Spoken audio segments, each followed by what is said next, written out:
Do you realize how much better your team would be if you had J.K. Dobbins, Kareem Hunt, Tyrone Tracy stashed and ready to go at the end of your bench? Well, in today's video, I'm bringing you 10 plus waiver wire ads that you need to be stashing. We'll be talking about a little bit deeper players later on, but you need to have these guys already rostered. Justice Hill, Tajay Spears, Roschon Johnson, Jalen McMillan, and Jerry Jeudy should all be stashed currently. And if they're not, go target these guys first. Wanted to bring up the top tier guys, and then we'll dump into some guys that are kind of there on the fringe for a lot of us other players. The first guy that we need to be talking about continuing to stash, it is going to be Xavier Legette for the Carolina Panthers. And yes, do we have Bryce Young playing quarterback? Yes, but this last week, Xavier Legette had 13.4 fantasy points in full PPR, 7 targets, 4 receptions for 34 yards, and 1 total touchdown. Currently, right now, he is rostered in 46% of leagues. So a stash for me, anything below 50%, I think could definitely be used as a stash. So I want to be bringing Xavier Legette. If you're in one of those leagues where he's available in 1 of 2 leagues, definitely be going and seeing if Xavier Legette is available. I think going forward, especially, we don't love Bryce Young compared to Andy Dalton, but with no Deontay Johnson,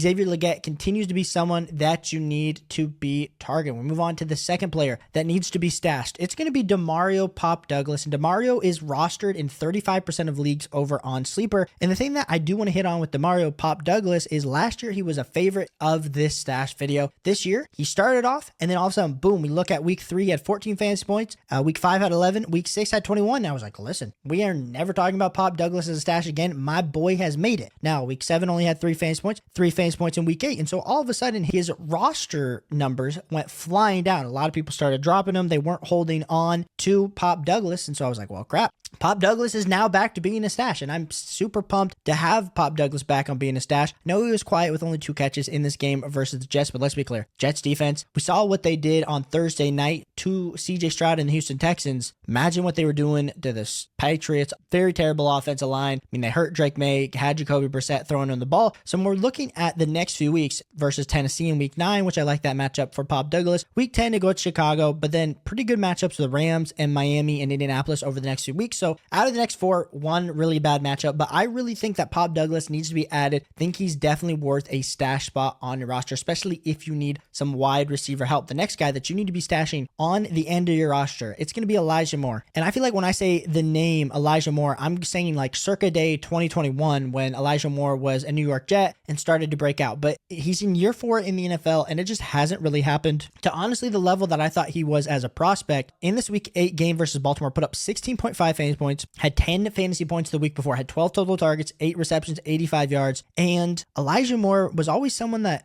you were really excited about, had a lot of after catch ability, but on this Cleveland Browns offense coming into the season, you had him behind Jerry Jeudy, behind Amari Cooper, even like the talk with Cedric Tillman, definitely Cedric Tillman was ahead of him, and then you got David Njoku, so Elijah Moore was just buried on the depth chart. But now with the trade of Amari Cooper leaving to go to the Buffalo Bills, this has opened up the spot for Elijah Moore over the last 2 weeks, and Elijah Moore is capitalized. And so going forward, I know we are excited to see what Jameis Winston is going to be able to continue to do with a guy like a Cedric Tillman, even having some upside in a guy like Jerry Jeudy, but Elijah Moore is only rostered in 25% of leagues. Definitely need to go take a peek and see if he's going to be available for you. I think he's another great stash target. My next stash target is going to be Joe Flacco for the Indianapolis Colts. I live in Indiana, and I got a lot of friends that are Colts fans, and a lot of my friends are super upset, of course, about Joe Flacco taking over for Anthony Richardson, not giving a chance to a young quarterback when they don't think that the Colts really have any chance of really doing anything this year anyway. But Joe Flacco, only 22% rostered, and we talked in our rest of season rankings that pretty much past like the top 6, 7 quarterbacks, there's room for guys to start really moving up in my rest of season rankings. And the 2 games that Joe Flacco's played 100% of the snaps in this year, week 5 versus Jacksonville had 26 fantasy points, and then versus Tennessee in week 6 had 14 fantasy points. Now this will be week 9 versus Minnesota, Buffalo, Jets. So we're coming down to a pretty hard stretch for a guy like Joe Flacco, but let's not forget that last year when Joe Flacco absolutely came in post week 13 for the Browns, dude put up 17, 21, 19, 26, and 23 fantasy points to round out the season. I would argue that the receiving core with Josh Downs, with A.D. Mitchell, with Michael Pittman Jr., Alec Pierce, Jonathan Taylor in the backfield is just as good of an offense of what he was playing with for the Cleveland Browns last year. So definitely need to be going stashing Joey Flacco if you need some quarterback help. Like I said, if you have one of the studs, don't worry about Joe Flacco, but definitely think you need to be kind of keeping in monitoring and keeping an eye on Joe Flacco. My next stash, it is going to be Devon Vale for the Denver Broncos. And we had Devon in this video last week.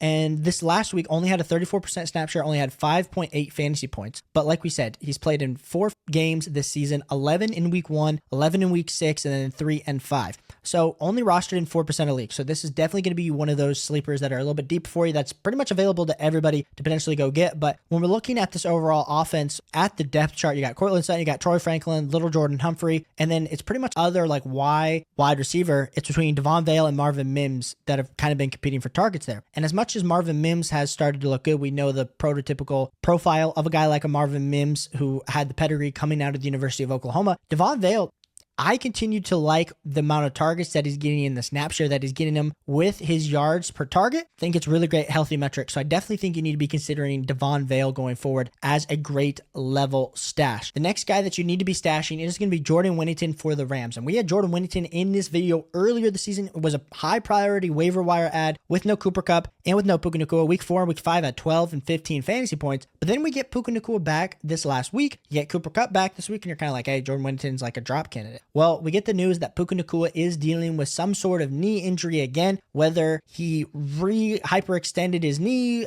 I don't know, but they're saying it's not serious. But a guy like Jordan Whittington should be able to slide into that overall role and provide some value. Only rostered in 13% of leagues, and so I don't know how serious this is going to be. So of course I prefer Vale, Elijah Moore, Pop Douglas, Xavier Legette over a guy like Jordan Whittington, but I definitely think Jordan Whittington is worthy of a stash depending on what is out there on your waiver wire and what you got on your roster. I think Jordan Whittington is a guy that is exciting. And when we start to get to then these like kind of back end stash, a lot of people are like, oh, I'm not adding these guys on my league. I hear you, but I want to provide value and provide upside and potential for you guys to kind of be taking an eye and monitoring. That's the value of this video, looking at guys that are low down on the waiver wire so that either we jump on that early so we don't have to fight people depending on your overall upside and the risk that you want to take, or we just know, hey, this might be someone that I have to be trying to prioritize on the waiver wire going into next week. Now, AD Mitchell slides in here as a guy that we saw what Josh Downs has been able to do with Joe Flacco. I think in this offense, you got Michael Pittman Jr. that hopefully is going to reemerge. AD Mitchell only had 1 reception in the loss versus Houston. I continue to think AD Mitchell was drafted in the 2nd round. I know he has been sharing and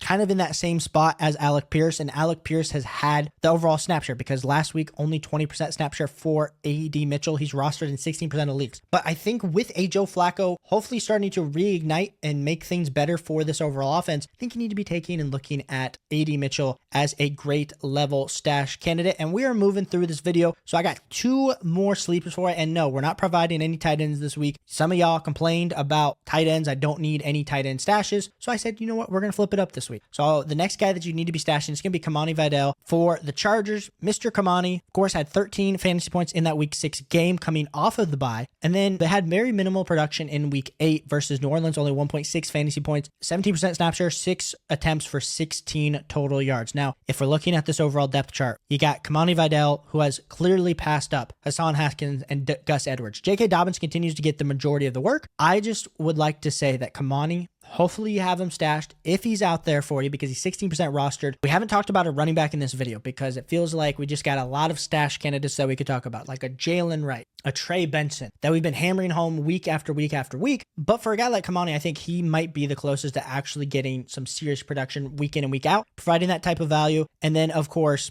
having that overall upside if something were to happen to J.K. Dobbins. And then my last and final stash, it's going to be Ty Chandler. And I had Ty Chandler as a stash the last few weeks, but I was a little bit nervous about Cam Akers. I'm not going to lie. With Cam Akers coming over, was a little bit nervous because they signed Cam Akers. And a lot of y'all were like, Caleb, Cam Akers sucks. And what do we know? It's been the Aaron Jones show getting the majority of the snap share the last few weeks. He honestly had an 18% snap share in week 7, only 4% snap share versus the Rams. So honestly, Ty Chandler, depending on how desperate you are, he is 28% rostered. I think there is worthiness of potentially adding a guy like a Ty Chandler later on. I'm over here understanding that he's probably in the same breath as a guy like a Trey Benson because both Aaron Jones and James Conner haven't been able to stay healthy predominantly in their career for a full season. But with the lack of work, Ty Chandler is 100% going to be a bench stash. You're not starting him, not putting him in your lineup unless something happens to Aaron Jones. So just kind of wanted to bring up Ty Chandler as well. So if you like fantasy football, if you like stashing, if you like looking at the end of your roster and trying to find some overall value, hit that like and subscribe button. On the way to 4,000 subscribers, we are answering every start sit question down below, every trade question down below. My goal is to help you win a fantasy football championship in 2024. Like I said, guys, appreciate you guys so much for tuning in, and I'll catch you guys on the next one. Peace.